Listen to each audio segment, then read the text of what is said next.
Are we on? Yeah, we're on. Checking 1, 2. Are we on? Is this live? Is this? Are we really on the radio? Yeah, we're This is live. this is the first time I've ever been on the radio. It's so exciting. It's your show. I've hijacked a radio station. Yeah, it's your show. What do you want to talk about? I want to talk about. Hockey. Do you have Really? hockey? Do you have hockey? Actually, it's very interesting you mentioned For a that. couple more days at least.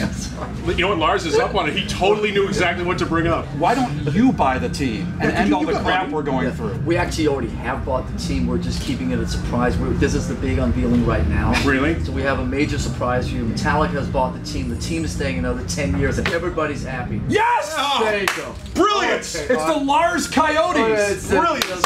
The Phoenix Larses.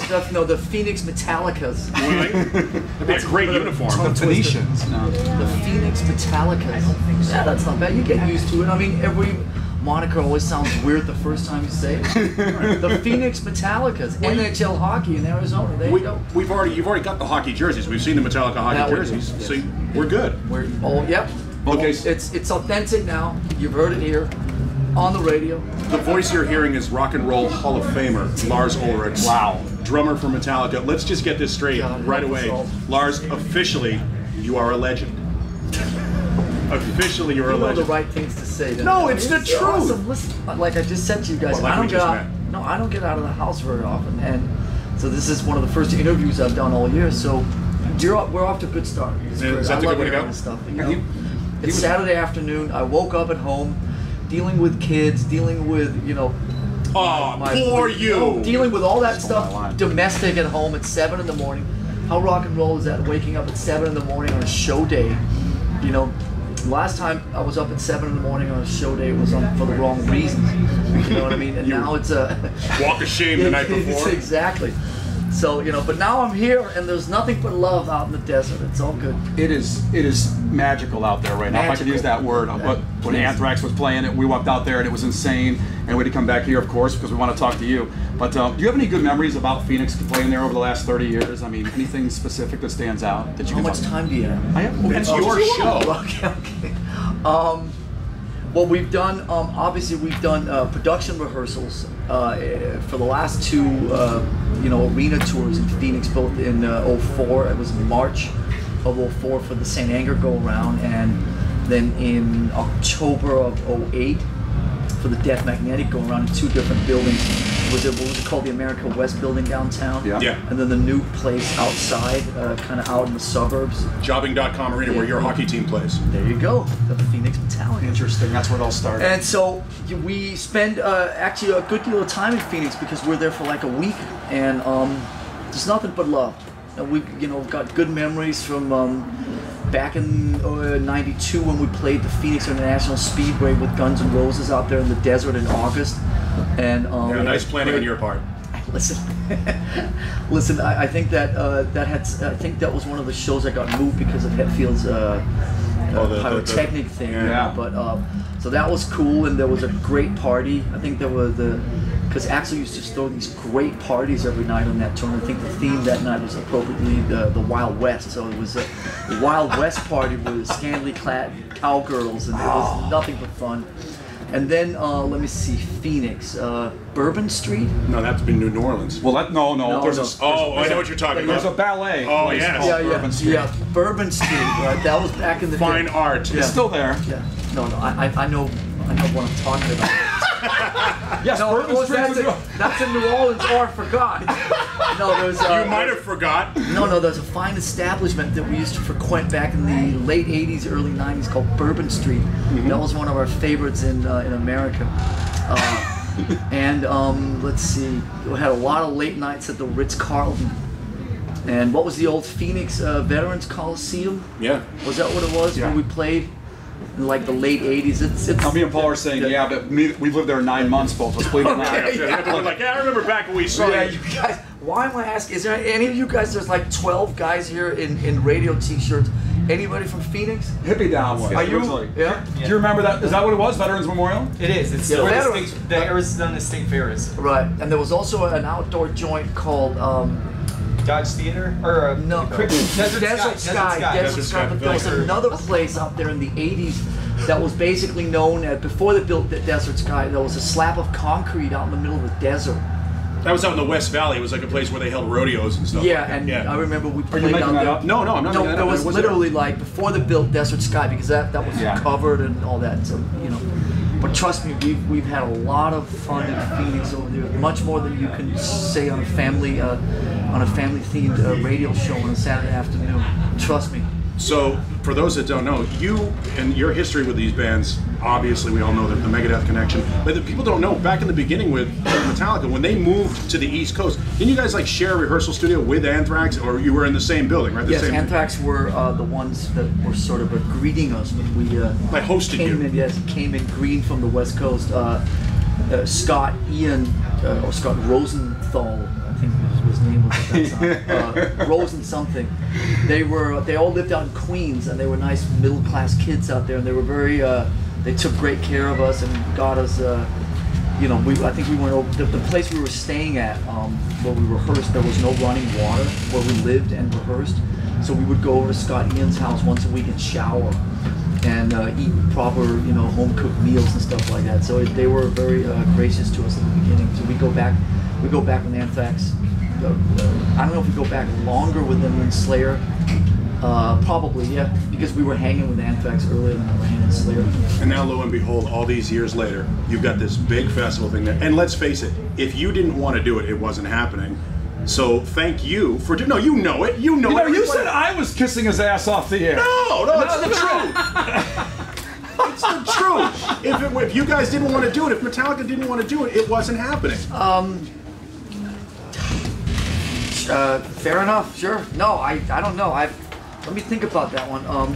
Well, if everybody has to be here, all four of us, for it to be the Big Four, if we weren't here, then obviously we wouldn't be the Big Four. Right. In the same way that if Slayer, Anthrax, or Megadeth weren't here. I mean, listen, this is not the easiest thing to put together because you've got four moving targets that are all kind of doing their own thing, making their own records, that all have their own schedules and their own lives. You guys, did you lose a connection? Yeah, we lost a little bit of might have lost the connection. Doesn't mean I have to say all that. We might. No. It was up just a second ago. Okay. So we're good. You want me to help you? Press that button right there. So obviously these aren't the easiest things to put together because everybody's got kind of full schedules and like everybody's kind of got their thing. But we're managing to do I think 6 of these this year, and 1 here in the States and another 5 in Western Europe and countries we were in last summer. So it's listen, if this could be, I don't want to overdo it to the point where it becomes, Kiss. You said that, not me. So you were thinking it though.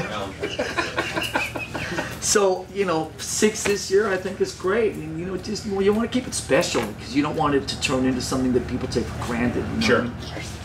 So here's the deal. You guys figure your technical. No, they're working it out. We're still getting everything done. If you guys, now that you're in the Rock and Roll Hall of Fame, all right, are you? It's like the Friars Club where you have a vote where you can like get somebody into the club. Now they give you a chance to like nominate somebody. They gave us voting ballots last year. Yeah. You have voting ballots. So did you vote for Alice Cooper? Of course I did. Yeah. Because he's one of ours in Phoenix. Yeah. No, of course. Yes. I voted for Alice Cooper and the Chili Peppers, obviously, who didn't get in, but hopefully will in the next couple of years, who certainly deserve to be there, just like Alice. Listen, there are thousands of people that are part of this voting process. I don't know exactly what the politics of it are or how it works, but I got my ballot. I put my X's in the spots that I deemed right and sent it. Dropped it in the mail and did my everything I'm supposed to. Did they give you a ring or a trophy or a plaque? I think the plaque would be more applicable. For you, that's what you got for the Rock and Roll Hall of Fame. They give you a plaque. Yeah, I don't have a clear recollection. Championship belt, maybe. I think the word plaque would be the most applicable. I remember it was flat. Yeah, a belt would be nice to wear it around. A championship belt would be like pretty a rodeo awesome. belt buckle or something like that. Yeah, a big buckle. No. Have a couple of guys walk in front of you with it as you're just walking around, like going down Safeway. Yeah, like your entourage. When you're buying Apple Here Jacks. comes a Rock and Roll Hall of Famer down the dairy aisle. Well, congratulations on that. Thank you. We joke but in reality, we have to joke about it. Yeah. And in reality, I mean, let's face it. Yeah. You never thought when you were going through the magazine back then and ripping off the band name and all the things that kind of came with it that you would be standing here doing this. So you couldn't possibly have imagined that. Of course not. Of course not.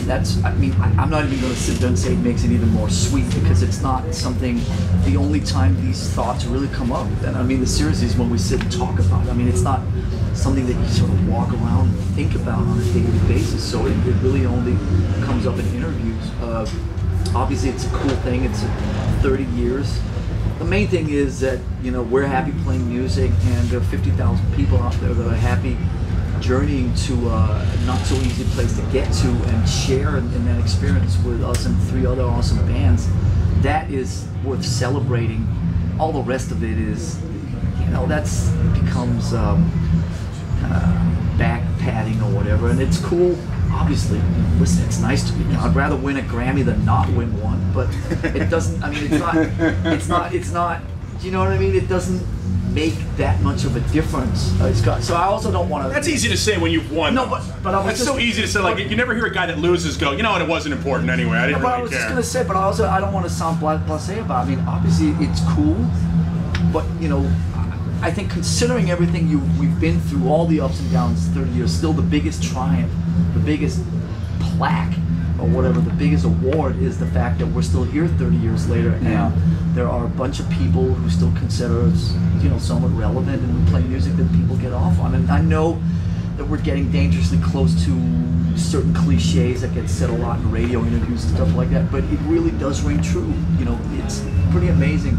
We just rehearsed for a couple days, and I just kind of sit there and have a kind of a smile on my face, you know, looking at James Hetfield and Kirk Hammett, Robert Trier. It's pretty cool. It's not a bad band to be in. No, it's pretty cool. I said the same thing walking out here. Some of these guys you see around here, we got this whole crew out here, they're, you know, super young.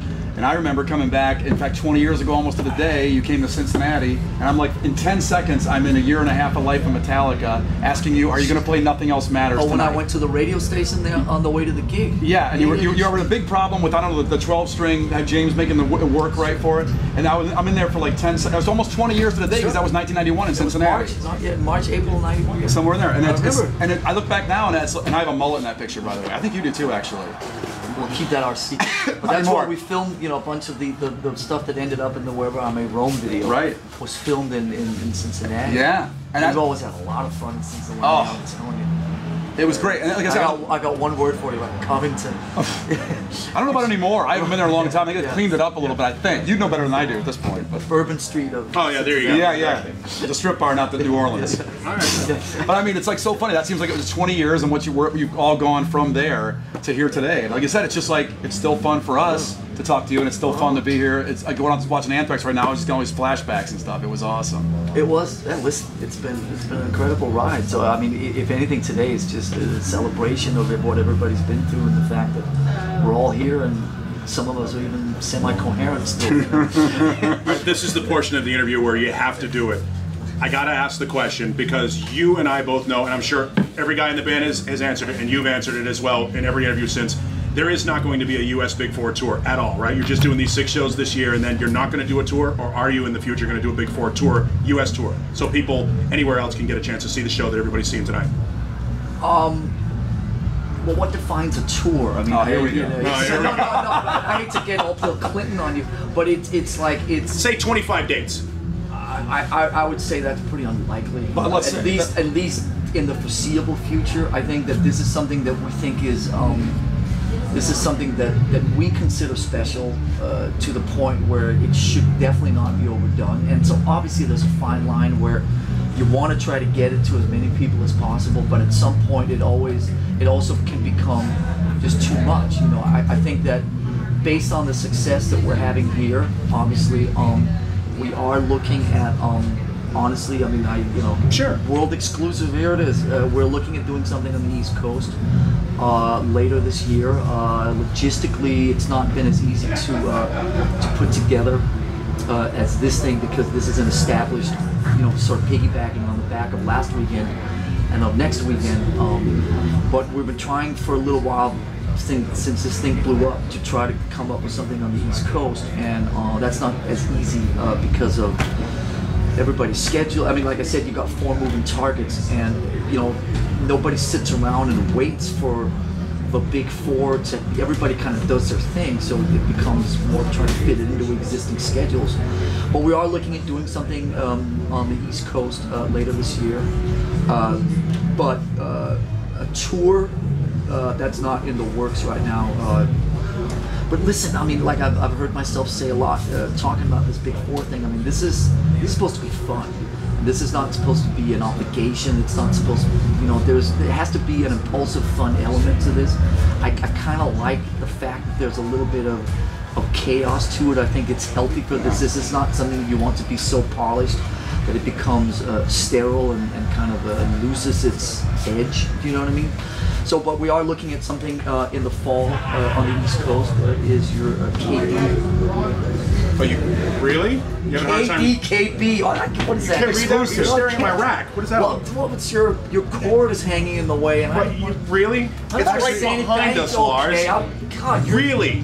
It's his you're man taking up most of the His space. stomach region affected the. But this whole region. This right whole here, region it's right like here. Fupa. Can't read it. What is it, beat up on Lars Day? Jesus. Oh, like this is any different than any other time we sit and talk. So we are looking to do something on the East Coast in the fall. Cool. We're doing, like I said, another half dozen in Europe this summer in new countries. But and listen, I mean, I would like to think that all 4 of these great bands have many great years ahead of them. So, you know, 5 years from now, who knows? But right now, you know, we also want to definitely get back to making another record, and you know, it's been a couple, 3 years now since Death Magnetic, and it's time to start thinking about another record. And so we're just trying to find the right balancing act here and on all this stuff, you know. Sounds good. Sounds like it was good in your life and everything, man. Thanks for coming by. I appreciate it. Lars, in all the years we've dealt with you, you've always been classy. You guys have always done this thing first class. You didn't have to let everybody come down here. I mean, this is a huge, huge production in the summertime. You have always done it first class, and the guys in the band have always done it. So, again, props to you, and thank you so much. Absolute Again, pleasure. And we look forward to coming back to Phoenix and rehearsing for our next tour. Do it. let us know when you're in town. Absolutely. We'll go to Bourbon Street. How many plugs is he going to get in for drive that over strip the bar? Bourbon I tried to take it to the other direction. I think he just. You started it. No, I think you just got a pass for life. Yeah, he's totally on the payroll now. Is it still around? It is. We'll go see it when you come. We'll see it when you come to town. If you want to get out of the house on a Saturday afternoon, you pop over. It's an hour flight. Stay at my house. I got a guest room with a extra long twin you can have for yourself. Talk about the old days in Covington. It all comes full circle. There you go. Lars Ulrich. Lars, See you guys. Lars. Thank you, man. Thank you. Thank you so brother. much. Great to see you again. Always, man. All right. Thanks for the support. See ya.